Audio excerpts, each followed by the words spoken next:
Oke, di pagi yang ceria ini rencananya kita akan membahas tentang pelayanan prima di BPJS Kesehatan Kantor Cabang Loksmawe. Bahkan semua pada penasaran kan? Apa sih sebenarnya pelayanan prima? Pengen tahu? Langsung aja kita tanyakan ke narasumbernya. Silakan Pak, selamat datang Pak di acara Sapa Salam Pakai. Silakan duduk Pak. Ya, Baik rekan, kenalkan ini namanya Bapak Muhammad Taufik.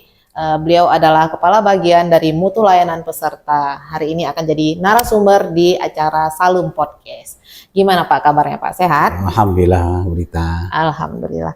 Oke Pak, hari ini tema kita itu kan tentang pelayanan prima Pak. Nah, menurut Pak Taufik ini pelayanan prima itu sebenarnya apa sih Pak? Ya, di kantor BPJS Kesehatan ini kan kita ada memberikan pelayanan secara pelayanan prima kepada peserta. Bagaimana kita memberikan empati, memudahkan peserta dengan mudah, cepat dan setara, dengan pelayanan kepada semua peserta yang datang ke kantor cabang. Dengan semua alur layanannya, dengan semua ada sistemnya, bagaimana memberikan pelayanan peserta puas dan cukup satu kali datang ke kantor cabang. Oke, berarti dengan adanya pelayanan prima, ini segala masalah BPJS Kesehatan yang peserta datang ke kantor itu selesai ya? Insya Allah selesai satu hari. Oke Pak. Nah untuk alur layanannya sendiri itu ada apa aja gitu Pak? Kalau alur layanan di kita di kantor cabang mudah, bahkan ada yang tidak perlu langsung dengan jumpa dengan frontliner. Oh gitu.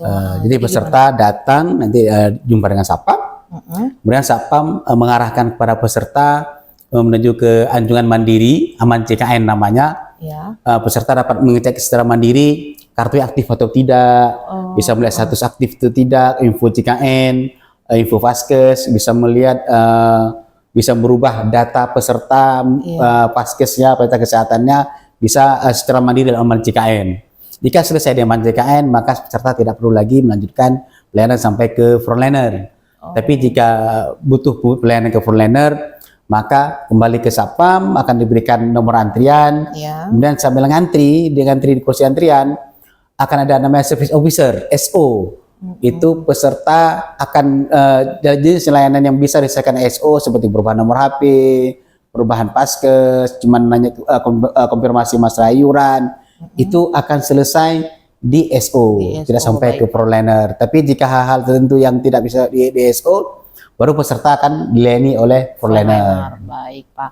Nah jadi sahabat rekan, nggak semua kendala sahabat itu langsung dilayani oleh frontliner ya. Bisa jadi itu langsung ditangani oleh security menggunakan aman JKN atau melalui SO, atau memang kalau memang di SO tidak bisa terselesaikan baru ke frontliner. Gitu ya rekan ya. Untuk selanjutnya gini Pak, untuk layanan dia ada SLA-nya nggak Pak? Oh ya ada. Untuk pelayanan di kantor cabang kita ada SLA-nya, berapa lama butuh layanannya, waktu tunggunya ada, waktu layanannya ada gitu. Iya. Peserta itu diharapkan paling lama waktu menunggu untuk jumpa dengan frontliner itu maksimal 30 menit sejak dapat nomor antrian. Oke, Pak. Dan paling lama frontliner melayani itu maksimal 15 menit.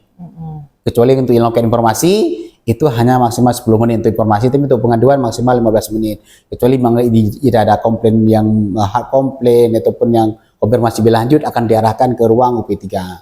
Oke. Untuk jam layanan operasional itu jam berapa aja Pak? Kita jam layanan itu untuk ambil antrian itu dari jam 8 sampai jam 15 sore. Oke, jam 3 sore berarti ya? Sore. Jika di atas 15 sore masih ada antrian, dia tetap dilayani peserta seperti biasa sampai selesai. Oke, gitu ya rekan. Kalau memang rekan mau datang ke kantor, itu jam layanannya hanya di jam 8 sampai dengan jam 15 sore.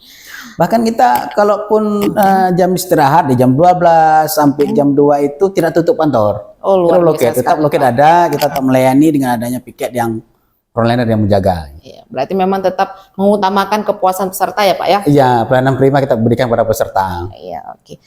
Selain layanan di kantor itu memang ada kanal lain atau cuma di kantor aja ini Pak? Kalau kita banyak kanal yang kita tetapi ada 2 kanal yang untuk pelayanan peserta.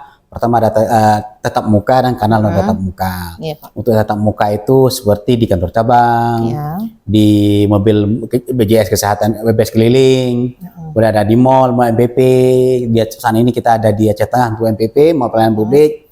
Kemudian ada pelayanan langsung dengan petugas pengaduan di rumah sakit maupun di FKTP. Oh. Dan ada BPJS 1 di kita di rumah sakit. Oh. Untuk layanan non tatap mukanya itu ada apa aja ya Pak ya? Oh ya, non tatap muka itu kita bisa pelayanan Pandawa.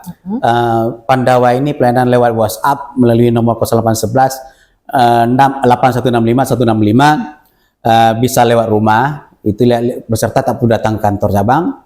Bisa lewat Pandawa 0811 8165 165. Ataupun bisa ada beberapa yang bisa lewat mobil CKN, kemudian bisa lewat Care Center 165,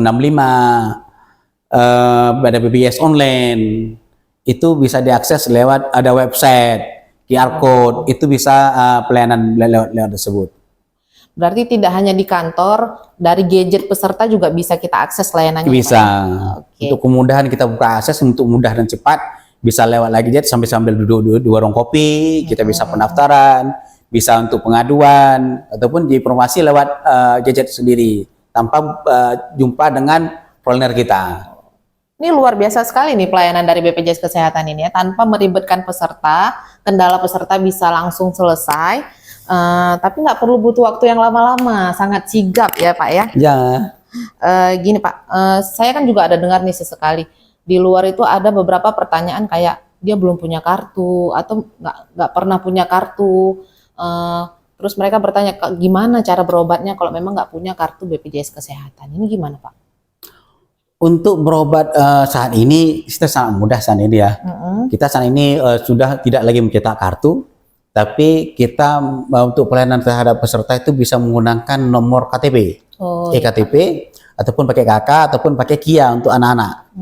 Ataupun lebih mudah lagi pakai mobil CKN. Mobil CKN ada KIS digital di mobil CKN, silakan registrasi mobil CKN. Kemudian untuk pelayanan peserta bisa lihat dari mobil CKN untuk yang kartu. Berarti ini sekarang kalau untuk berobat nggak perlu lagi cetak kartu, kita cukup membawa KTP aja atau KK ya Pak ya? Iya. Untuk anak-anak itu cukup bawa KIA. Kemudian peserta juga bisa download aplikasi Mobile JKN di Play Store gitu ya Pak? Iya. Oke, di Play Store di aplikasi Mobile JKN itu peserta bisa langsung download kartu digitalnya. Jadi nggak perlu lagi sekarang untuk cetak kartu datang ke kantor ya. Diharapkan para peserta juga untuk setiap bulannya melakukan pengecekan, bahkan nick-nya itu nick di eKTP, memastikan bahwa kartu itu aktif. Bisa lewat mobil CKN, bisa lewat Cika ke nomor 0811 8165 165 memastikan kartu kita aktif. Tapi lebih mudahnya lewat mobil CKN untuk melihat status keaktifan peserta. Berarti tiap bulan kalau bisa peserta itu rutin ngecek. Rutin ngecek ya. Jangan nanti tiba-tiba sakit ke rumah sakit, tahu-tahu udah nggak aktif. Ya, Pak, pengalaman sibuk pas sakit kan? Iya betul Pak. Nanti udah sibuk di UGD, udah telepon hari ya Pak ya. Baik Pak Taufik. Nah untuk penggunaan Mobile JKN sendiri Pak itu gimana Pak? Ini kan banyak sekali peserta yang kadang dia orang tua nggak punya gadget atau dia nggak ngerti, kayak ibu-ibu ini nggak ngerti Pak kalau memang udah di-download aplikasinya tapi nggak ngerti pakainya gimana gitu Pak. Bisa nggak Pak? Tolong bantu dijelasin. Iya, saat ini kan banyak kemudahan yang kita akses dari Mobile JKN. Semua ada Mobile JKN. JKN dalam genggaman namanya itu kan. Semua ada Mobile JKN. Mau kita melihat data peserta, mau pindah paskes, info peserta, info JKN, kemudian sudah ada pendaftaran tambahan kota keluarga, bisa pendaftaran online ke antrian online di fasilitas kesehatan, baik di FKTP maupun di rumah sakit, bisa pendaftaran online-nya lewat mobil JKN. Kemudian kita bisa lihat pengaduan lewat mobil JKN. Diharapkan kepada semua yang memiliki Android gitu ya. Emang orang tua rata nggak punya Android, tapi anaknya gitu. Kita lihat ada dari orang tua, keluarga minimal dalam satu keluarga ada satu yang memiliki mobil CKN di Androidnya untuk kemudahan layanan. Caranya mudah, cara mendaftar sebenarnya ya. Silahkan datang ke kantor ataupun silahkan masukkan nomor NIK, nomor KTP, nomor handphone, dan nomor email, kemudian tinggal daftar untuk masuk ke mobil CKN. Oke, berarti ini Rakan untuk mobil JKN itu nggak perlu harus satu orang satu keluarga cukup satu mobil JKN bisa ya Pak ya? Tapi diharapkan semuanya. Oh, semuanya minimal. Punya, kalau kan kan ada yang keluarga yang ada anaknya, gitu ya sudah daftar. Ya. Tapi diharapkan semuanya ada. Oh, Karena insidental itu kan nggak tahu kita ke rumah sakit ya. Iya, betul, Pas betul, kita Pak. butuh ya kita sudah ada kartu di mobil CKN. Iya, Yang betul, kita tunjukkan kartu identitas kita, ini langsung dapat pelayanan. Oke, Pak. Ini saya mau coba akses nih, Pak. Nih, saya udah download aplikasi Mobile JKN. Ini ya. Biar kita cek ya, Pak. Ini Mobile JKN, kan? Jadi di Mobile JKN ini tadi seperti yang Pak Taufik jelaskan, ini kita bisa ngecek apa nih? Info peserta. Ini maksudnya berarti info di data diri saya gitu ya, Pak ya? Iya, Oke. Selain itu kita bisa ngecek Fastcase saya ya, Pak ya? di info peserta juga. Di info Bisa peserta. perubahan. Berarti dari Mobile JKN ini dapat merubah Fastcase, dapat ngecek data, ataupun kita bisa langsung ngecek kartu digital ya, Pak ya? Iya, Ya, kartu digital seperti ini ya, teman-teman. Oke, berarti semua ini dari aplikasi Mobile JKN sudah sangat lengkap ya, Pak ya? iya. Saat ini pun kita sedang giatnya bagaimana peserta tentu di rumah sakit untuk yang antri, tidak antri di rumah sakit, datang itu pas jam kunjungan jam berapa diberikan dari nomor antrian di mobil JKN. Jadi tidak perlu datang ke rumah sakit pagi-pagi jam 7 udah ngantri di rumah sakit. Kemudian berapa pelayanan jam 10 atau jam 11. Ya silakan dah sehari sebelumnya pendaftaran lewat mobil CKN, jam berapa nanti diberikan nomor antrian dan jam berapa datang. Kita datang jam sekian. Oh, jadi sekarang kalau kita mau misalnya mau berobat jalan atau apa, kita untuk ngambil antrian online-nya harus dari Mobile JKN aja, nggak perlu langsung datang ke rumah sakit ya? Bisa mudah, lebih mudah kita ada mobil Berarti CKN. dari Mobile JKN ini ada pemberitahuan nomor antrian berapa yang sudah berjalan itu? Iya, pengetahuannya. Oh, jadi peserta nggak perlu repot-repot lagi datang subuh-subuh ke rumah sakit untuk ngantri ya, cukup dari Mobile JKN aja untuk ambil antrian online. Selain dari ambil antrian online, perubahan Fastcase juga bisa dari Mobile JKN. Terus nanti kalau memang peserta di rumah sakit ini ada kendala atau apa itu bisa dari Mobile JKN juga nggak Pak untuk pengaduannya?